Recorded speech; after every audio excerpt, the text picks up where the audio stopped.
Assalamualaikum warahmatullahi wabarakatuh. Hello everyone.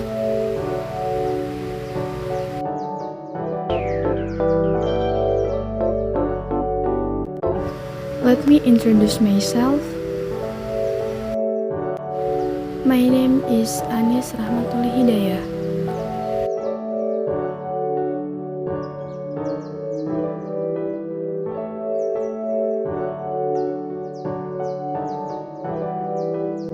My purpose in making this video is to fulfill the mid-semester exam, the segment, the course Introduction to Educational Linguistics, with a discussion of semantic meaning in language. Let's go. What is semantic? Semantic is a branch of linguistics that studies meaning in language, encompassing various aspects of how words and sentences convey meaning. What are we discussing? In this chapter, we will explore several topics: lexical vs compositional semantics, sense and reference, and semantics relation, synonymy, antonymy, and hiponymy. Lexical vs compositional semantics. Lexical semantics focus on the meanings of individual words and their relationships. It examines how words relate to each other in terms of synonymy, words with similar meanings, antonymy, words with opposite meanings, and hiponymy, the relationships between a general term and more specific instance, such as animal and dog. Semantik leksikal adalah cabang semantik yang fokus pada makna kata-kata individual dan hubungan antara kata-kata. Semantik leksikal ini memeriksa bagaimana kata-kata berhubungan satu sama lain dalam beberapa cara. Yang pertama ada sinonim, adalah kata-kata dengan makna serupa, seperti contoh besar dan luas memiliki makna yang serupa, yaitu menggambarkan ukuran yang lebih besar dari biasanya. Yang kedua ada antonim, adalah kata-kata dengan makna lawan, seperti contoh panas dan dingin memiliki makna yang berlawanan, yaitu menggambarkan suhu yang berbeda. Dan yang terakhir ada hiponim, adalah hubungan antara istilah umum dan contoh spesifik. Seperti contoh mawar, adalah hiponim dari bunga karena mawar adalah jenis bunga tertentu.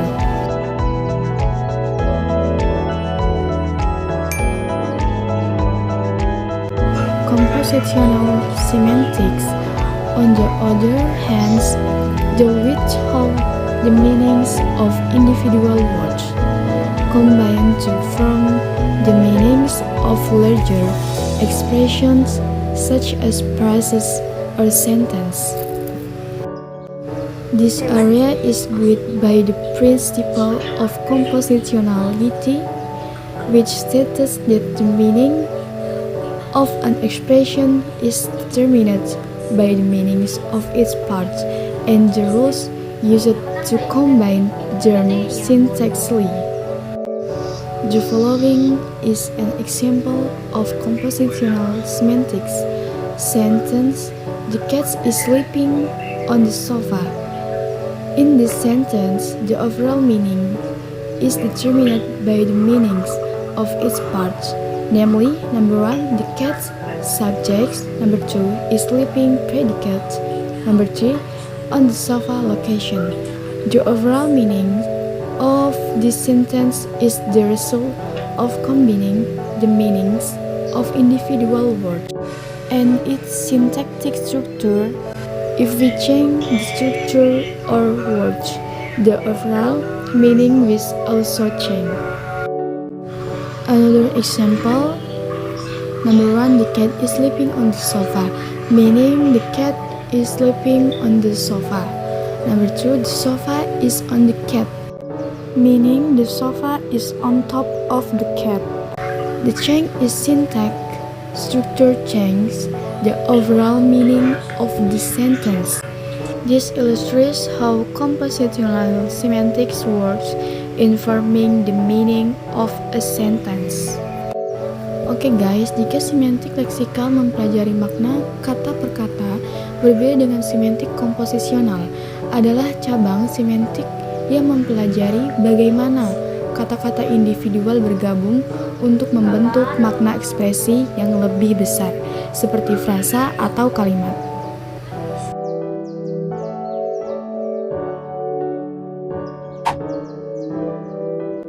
Sense and reference.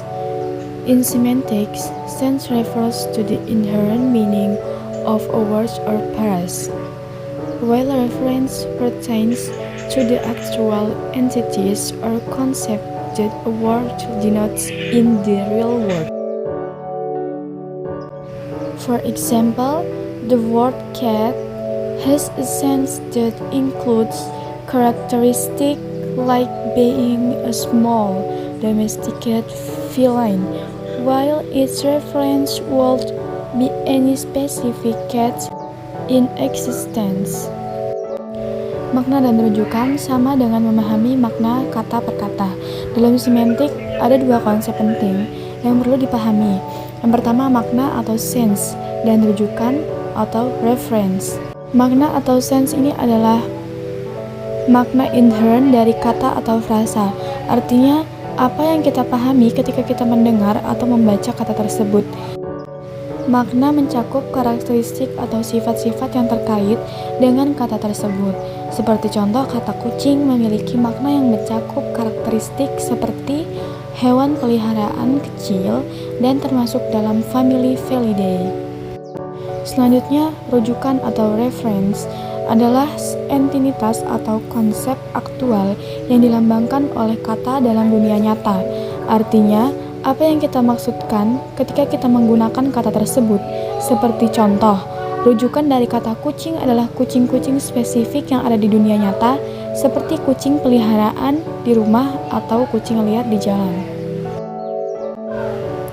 Jadi, makna dan rujukan adalah dua konsep yang terkait tetapi berbeda. Makna adalah apa yang kita pahami dari kata, sedangkan rujukan adalah apa yang kita maksudkan dengan kata tersebut. Next slide.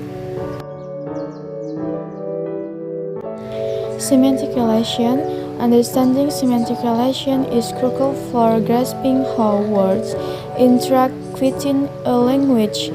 Key types include synonymy and different from that share identical meanings.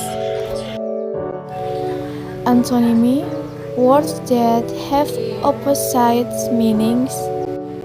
Hyponymy, a hierarchical relationship where one word's meaning is included within another. This relation helps in understanding how language conveys nuanced meanings and how different words can be related within a semantic network. In summary, semantic encompasses both lexical and compositional aspects, focusing on the individual words' meanings and their combination to form complex expression. Understanding sense and reference, along with various semantic relation, is essential for comprehending how meaning operates in language. Kesimpulannya adalah semantik adalah ilmu yang mempelajari makna dalam bahasa. Semantik membantu kita memahami bagaimana kata-kata dan kalimat menyampaikan makna. Ada dua jenis semantik. Yang pertama, semantik leksikal adalah makna kata-kata individual. Yang kedua, semantik komposisional adalah makna kalimat dan frasa. Dengan memahami semantik, kita dapat mengerti bagaimana kata-kata berinteraksi, lalu memahami makna yang bernuansa, dan meningkatkan kemampuan komunikasi. Jadi, semantik sangat penting untuk memahami bahasa dengan lebih baik. Thank you for time, and I hope this discussion has provided valuable insight into the world of semantics. Wassalamualaikum